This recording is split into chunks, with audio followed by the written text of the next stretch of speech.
Hey guys, and welcome back to Mad About Skin. In today's video, we are talking Cosrx skincare. Now, Cosrx has to be one of the most hyped, talked about, and popular Korean skincare brands on the market, but it's not one you'll see a whole lot of here on Mad About Skin. There's a couple of reasons for that, and that's what I want to pick apart in today's video and share with you the reasons why Cosrx doesn't feature as a brand in my day-to-day skincare routine. Of course, I know it's a holy grail brand for so many of you guys out there, so at the end of the video, I'm going to be bringing back the positivity and sharing with you what I think are the very best products Cosrx has to offer if you do want to buy anything from this brand. But in the meantime, sit back, relax, and let's talk all things Cosrx. Now, before we get into this, I want to issue the usual big old caveat and disclaimer, and that's just to say that the thoughts, feelings, and opinions in this video are just my own, and you might totally disagree with me, and that's absolutely fine. Let me know in the comment section below what your thoughts on Cosrx are, and any of the holy grail products that you've tried from the line. Maybe I've just been trying the wrong products all along, and your suggestions and recommendations honestly mean the world to me because it really shapes what I buy down the line and the reviews that are coming up on the channel. Whilst you're down there, don't forget to give this video a big thumbs up and a like. Whether you agree or totally disagree with me, giving this video a like really helps to support me and the channel. I would love you forever. But with all that being said, shall we just cut the waffle and talk Cosrx? As a Korean skincare brand, they're actually super accessible here in the West. You can now buy Cosrx in some of the biggest drugstores. Here in the UK, they're available in Boots. Over in the US, they're available in some pharmacies. And I think this is really great because honestly, whilst we all love our Korean skincare, it can be really difficult to get your hands on them. You order online, you have to wait forever for the product to come. When it does, you might be subjected to additional shipping or taxes.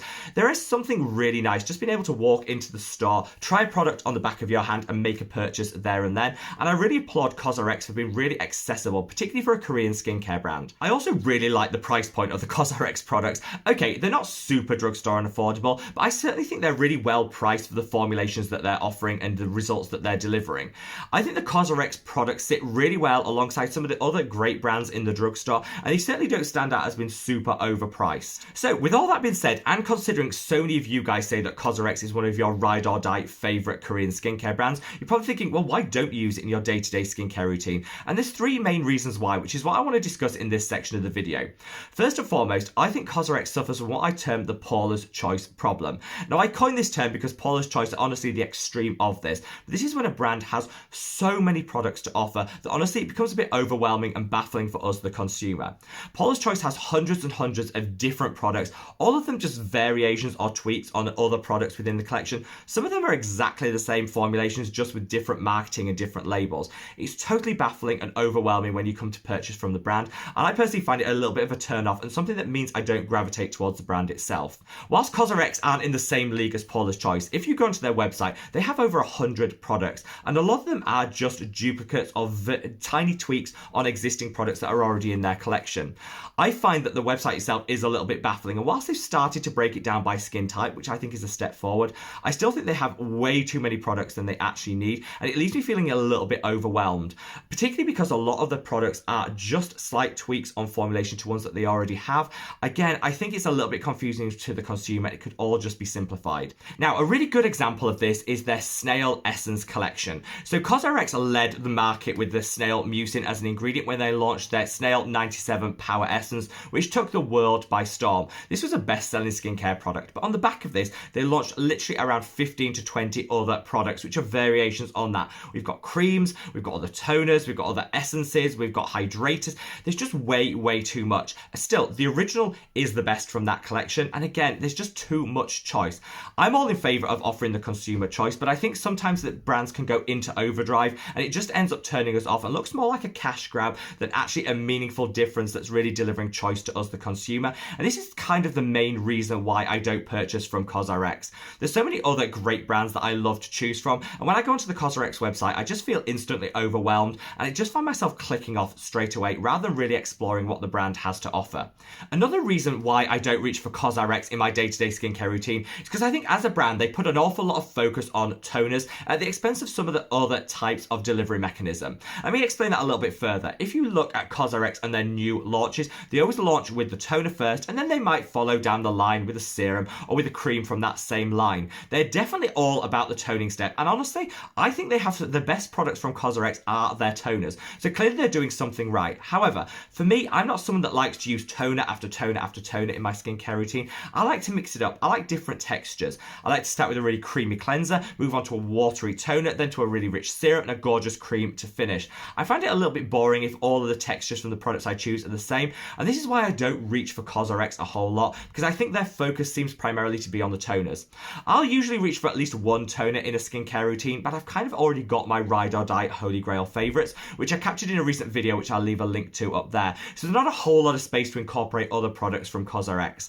I definitely think the toners are the standout, and the rest of the products are pretty much meh or average when you compare it to the other Korean skincare brands that are on the market, which is another reason why I tend not to reach them day in, day out. The third and final reason why I don't reach for Cosrx day to day is all linked to their Aloe Soothing Sun Cream. Now, if you think back to 18 months ago when the Korean sunscreen scandal hit, we started to doubt whether any Korean sunscreen would ever actually be able to live up to SPF value that the brand was advertising on the box.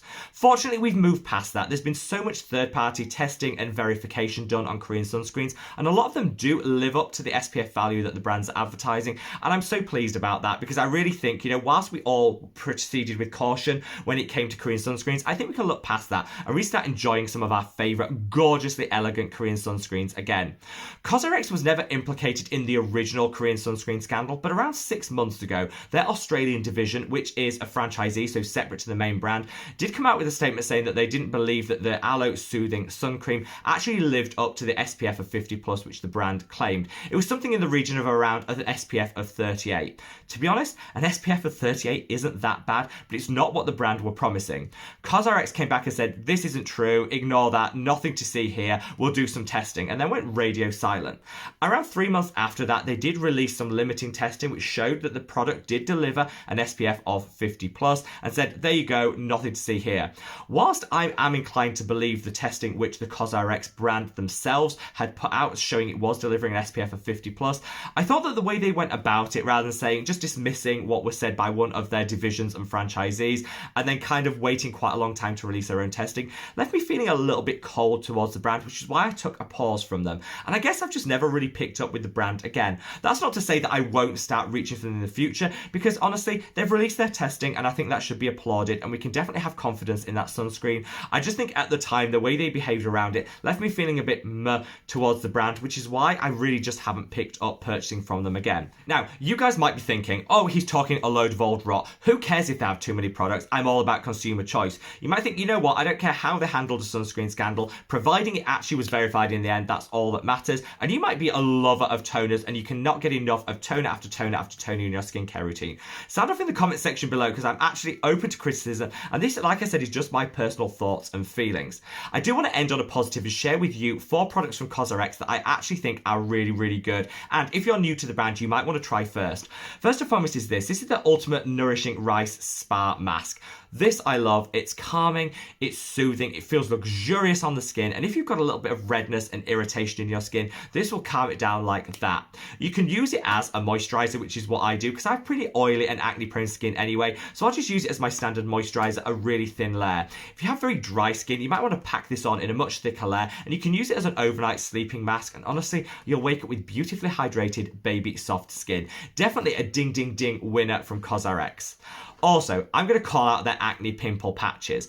Okay, these aren't revolutionary. They're not offering anything different to the other hydrocolloid patches on the market, but they are the cheapest ones that I've found. They come in different sizes, which is great, because let's be honest, not all zits appear in exactly the same size, so it's nice that you got that variety. And for the £4 that they're asking for this, you get like 36 in a pack. Definitely, if you're a fan of like the zit sticker type things, try these instead. They're a fraction of the cost, and they work, in my experience, as someone with very acne prone skin, just as well as some of the bougier, more luxury and high-end options on the market. Now, I mentioned earlier that toners is where it's at when it comes to Cosrx, and they put a lot of effort into creating and formulating their toners. And this is very clear from their Seeker toner, which honestly is beautiful. This is possibly the one toner from the collection that I could see myself repurchasing and feeding into my day-to-day skincare routine. This is beautifully calming, it's hydrating, it nourishes the skin, it leaves your skin feeling beautifully balanced and really soft all day long.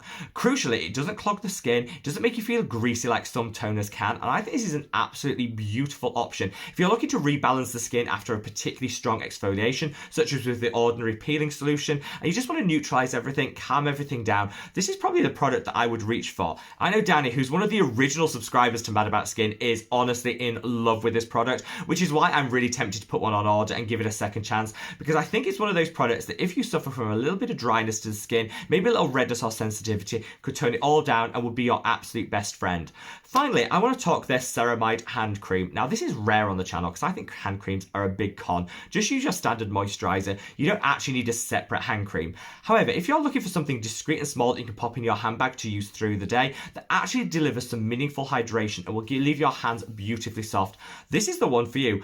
Honestly, this is the product that I think is great for those winter chapped hands. It nourishes, it's got some really beautiful emollients to soften the skin, but also some really great humectants and hydrators to just lock in all that moisture and protect our hands whatever we're doing during the day. I absolutely love this product, and it's rare that I'll speak highly about a hand cream specifically, but this is definitely one of the best if you're looking for a hand-specific treatment. So, there you have it, guys. My thoughts and feelings on Cosrx and why I don't use them day to day, and some of the best products if you do want to try this brand.